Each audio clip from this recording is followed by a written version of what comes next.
그런데 성경이 주목하지도 않는 요셉이라는 개인의 이야기와 꿈이라는 것, 여기에 주목할 때 어떤 일이 발생할까요?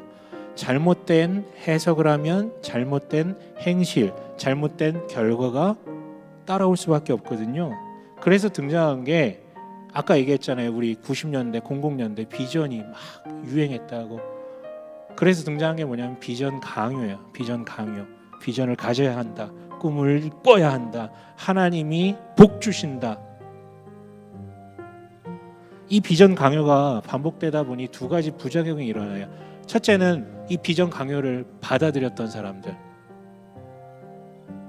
제가 요즘 제 아내를 가리켜 김요셉님이라고 부르거든요.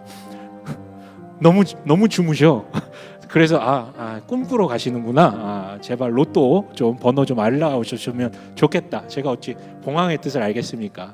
로또 번호 알려고 꿈꾸려고 하는 건데 웃기려고 한 말이고, 여러분 계속 잔다고 꿈이 꺼지고 그 꿈이 계십니까? 그런 거 아니잖아요. 비전을 가지라고 하는데 하나님 나한테 알려준 게 없어.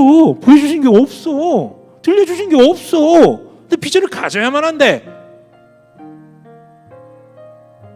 그렇다면 섣부른 감정적 결단이나 그냥 우연히 주어진 순적함, 이런 것을 토대로 그것이 하나님이 나에게 주신 비전이라고 꿰어 맞히게 되겠죠. 그런데 그 꿈이 대부분 어떤 꿈입니까?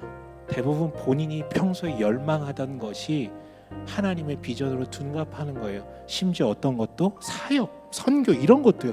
전 그거 실제로 주님이 주신 비전일 수도 있겠지만, 비전이 강요되다 보면 그런 어떤 명예 있잖아요. 뭔가 나는 다른 삶을 살겠다, 이런 것도 들어갈 수 있다라고 저는 분명히 생각을 해요. 그런데 문제는 그게 잘 이루어지냐 이거지. 자기가 계획한 게, 자기가 비전이라고 확신했던 게 이루어지냐 이거지. 그 번영을 이루기 위해서는 결국은 에서가 썼던 방법대로 연락에 살아야 돼요. 그것만을 위해서 살아야 된다고.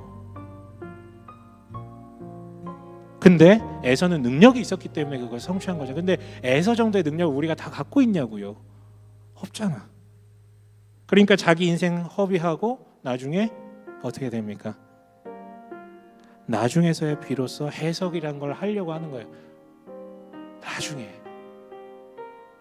해석이 안 되죠. 원망만 일어나고 내 삶은 왜 이렇게 됐지? 이러면서. 반면 소수의 본래 에서와 같았던 사람들은 성공해요. 이뤄낸다고.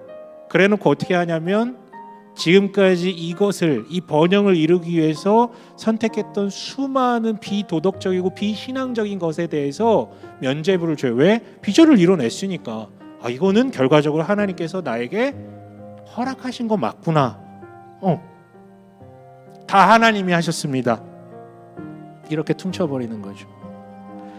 반대의 부작용이 있어요. 뭐냐면 받아들이지 않은 사람들, 그 비전 강요를 받아들이지 않은 사람들. 어떤 사람들입니까? 원래 시니컬한 사람들 있잖아. 막 꿰맞히는 거 싫어하고 의심 많고, 이 중에도 있어. 의심 많고 막 이런 사람들.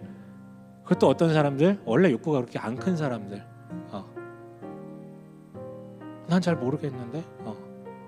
원래 막 이렇게 막 이루고 싶은 게 크지 않은 사람들. 이 사람들은 받아들이지 않았기 때문에 그 정도까지 피해를 보진 않지만, 그래도 늘 한복판에는 불편함이 있어요. 뭐냐면, 그래 요셉은 꿈을 꿨고 목적이 있고 그것을 이뤄냈는데 왜 나는 없지? 신앙적인 어떤 박탈감이나 이 어떤 위화감, 뭔가 이게 다가온다고요. 위축된다고요. 아니요 여러분, 무슨 비전이 세상에서 성공을, 총리를 이루는 것입니까? 그게 왜 하나님의 비전입니까? 무슨 말이 안 되잖아요. 웃긴 게, 그렇게 얘기하시는 분들 보면 세상은 악하대, 교회는 선하대, 그래놓고 뭐 세상에서 성공하라고 얘기를 하니 난 이해를 할 수가 없어요. 아구가 안 맞잖아. 여러분 그냥 대놓고 얘기할게요. 이루어야 할 목표 같은 거 없으셔도 돼요. 그렇게만 살라는 건 아니지만 없으셔도 된다고요. 괜찮다고요. 실패자 아니에요. 물론 요셉은 과연 이 꿈을 하나님의 계시로 받아들였을까? 저는 계시로 받아들였다고 생각을 해요. 왜냐하면 그 당시 고대인들은 대부분 꿈이라는 것, 특히 이렇게 의미 있어 보이는 꿈을 계시로 받아들였기 때문에, 동시에 아버지 야곱을 통해서 아버지가 꿈을 꿨던 얘기를 들었기 때문에 분명하게 아마 이 두 번의 반복되는 꿈을 하나님이 주신 계시로 받아들였을 거예요. 그렇다면 그 다음은 뭡니까? 해석이 와야 되잖아요. 그런데 그 해석을 우리가 이해하듯이 꿈을 이뤄라, 하나님께서 성공을 주신다, 뭐 이렇게 받아들였을까요? 아니요, 전혀 완전 다르게 받아들였어요. 도리어 나는 지금 아직 소년인데 우리 엄마는 이미 돌아가셔서 어머니의 사랑을 받지도 못하고 있는데, 형들은 나를 미워해서 사랑 하나도 받지 못하고 있는데, 아버지가 계셔서 아버지는 날 너무 사랑하는데 내 삶을 너무 옥죄고 그 사랑 때문에 오히려 더 피폐해지고 내 삶은.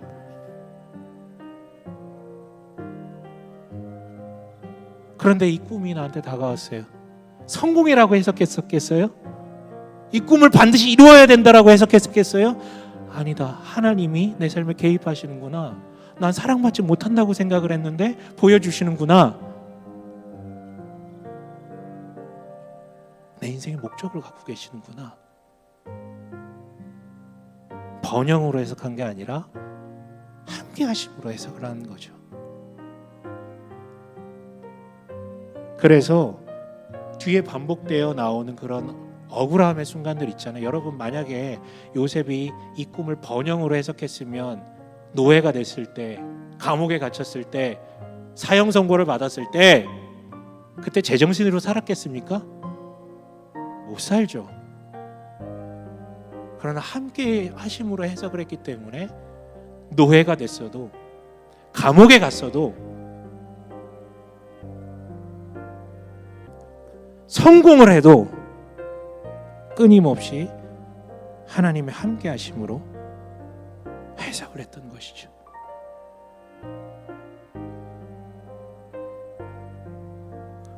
여러분, 그게 형통 아닌가요? 잘 되는 게 형통입니까? 어느 상황에 놓여 있더라도 페이스를 잃지 않고 건강하게 해석할 수 있는 그게 형통입니까?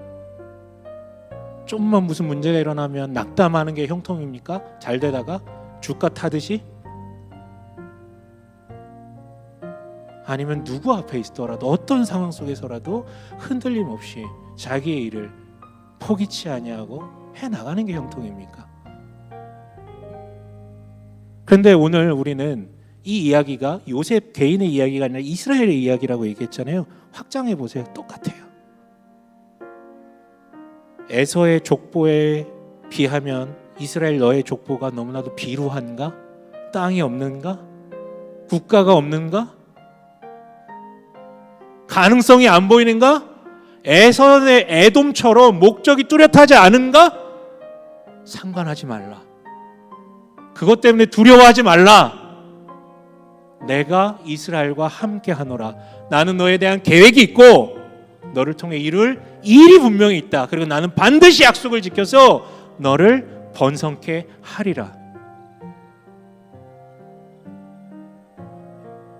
그러니 고난이 찾아오더라도 포기하지 말고 이스라엘의 위치를 고수하며 주어진 이스라엘로서의 역할을 감당하라. 악을 더 큰 악으로 갚지 말고 선으로 이스라엘로 살라고요. 여러분, 이게 엄청난 메시지잖아요. 엄청나게 위로가 되는 메시지잖아요. 그런데 어떻게 총리, 성공, 비전, 꿈 이런 단어에만 눈이 꽂힌다면 이미 당신의 눈도 더 이상 하나님의 뜻을 해석할 수 없는 번영의 눈으로 획가닥 돌아버린 거예요. 내가 정해놓은 목표를 하나님의 뜻으로 속일 준비가 이미 되어 있는 사람이라고요. 아니요. 여러분, 꿈은 중요하지 않다라고 했어요. 꿈은 그냥 알리시는 방법의 그냥 하나일 뿐이고, 꿈이든 환상이든 뭐 들려주시는 것이든 뭐 보여주시는 것이든 아니면 뭐 순적함, 우연의 어떤 그런 일들이 막 일어나는 것이든, 하나님은 본인을 끊임없이 알려주시길 원하세요. 속된 말로 하나님 관종이시라고. 관종. 본인 드러내시길, 알리시길 원하신다라니까. 알리신 다음에 뭐예요? 우리 보러 계속해서 끊임없이 해석하길 기대하세요. 하나님이 누구신지를, 하나님이 어떻게 일하실지를. 여러분, 그리스도인의 꿈이라는 것은 그래서 꿈을 꾼 뒤에 해석하는 것이 아니라 해석을 한 다음에 꿈을 만들어내는 거예요.